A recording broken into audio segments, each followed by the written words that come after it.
Welcome back to Episode 2.5, Part 2 of our operational studies on shared winding transformers. Today, we're digging into autotransformer theory, impedance variations, and looking at a design that intentionally breaks one of the biggest, most sacred rules in electrical engineering. Let's get right into it. So every standard transformer we've looked at so far has strictly maintained one golden rule: galvanic isolation. There is absolutely no direct electrical connection between the primary and secondary sides, right? But what if we just threw that rule out the window? What if the primary and secondary actually shared turns? Well, that is exactly what an autotransformer does. It purposefully breaks that isolation rule, and as we'll see, it does it to gain a massive advantage. Instead of having two completely separate isolated coils, an autotransformer uses just a single continuous tapped winding. And the way power transfers here is honestly pretty fascinating. In a conventional unit, 100% of the power transfers through magnetic induction. But with this setup, the power transfers partly through a direct physical wire connection and only partly through magnetic induction. It's almost like a hybrid approach to moving power. To really understand how this unique power flow works, the source material divides the single coil into two logical sections. First up is the common winding. Just like the name implies, this is the part of the coil physically shared by both the primary and secondary circuits. Then you have the series winding, which is the remaining part of the coil used exclusively by the higher voltage side. This configuration completely changes the game. It means the voltage at the high voltage terminal is literally just the sum of the voltages across both of these windings. It totally bypasses the need for all that power to be magnetically coupled. Now, translating this theory into physical hardware looks pretty wild. In a variable autotransformer, you can actually see a sweeping mechanism right on top. Because the whole thing is just one continuous winding, a movable tap, kind of like a sliding carbon brush, can physically ride up and down the bare wire. Honestly, it acts like a giant high-power volume knob for AC voltage. It lets you seamlessly adjust the voltage right there on the fly. So you're probably wondering, why break the rule of isolation in the first place? Well, engineers call it the apparent power rating advantage. See, because a good chunk of the power just travels straight through that direct electrical connection without needing any magnetic coupling, the transformer itself needs way less copper and way less steel.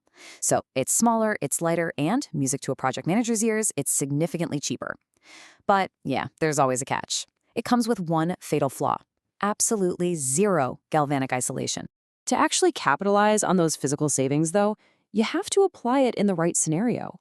The seamings directly scale with how close the voltage ratio is to 1. For example, if you're stepping 480 volts down to 240 volts, you get a massive size and cost advantage, mainly because the vast majority of the power is just cruising through that direct electrical connection. To put that into perspective, the source notes that a 5,000 kVA autotransformer with a really tight ratio might only need physical windings rated for about 1,500 kVA. That is literally up to 5 times smaller. Incredible, right? But if you try stepping, say, 13,800 volts way down to 120 volts, yeah, those savings shrink to almost nothing. In that case, the series winding ends up doing practically all the heavy lifting anyway, so you might as well just use a standard 2-winding transformer. Okay, now for the downside, and it's a big one. Breaking that isolation rule has some pretty severe consequences if things go wrong. First off, if there's a fault, or say the common winding accidentally opens up, the full primary voltage can get dumped straight onto the completely unprotected secondary side. Yikes. Plus, because of how they're built, autotransformers have a fundamentally reduced internal impedance, and that is a huge problem during short circuits, because normally, a transformer's internal impedance is exactly what we rely on to choke and limit those fault currents. Without that built-in bottleneck, fault currents can spike to incredibly dangerous levels. Let's do a quick reality check to put this all into perspective. Imagine you need to step 480 volts down to 24 volts to power a highly sensitive PLC panel, a programmable logic controller. Now, keeping in mind those severe fault risks and the total lack of isolation we just talked about, would an autotransformer actually be a good, safe choice here? The answer is a resounding, absolute no. You just cannot skip isolation in a scenario like this. Sensitive control circuits absolutely require galvanic isolation for two massive reasons.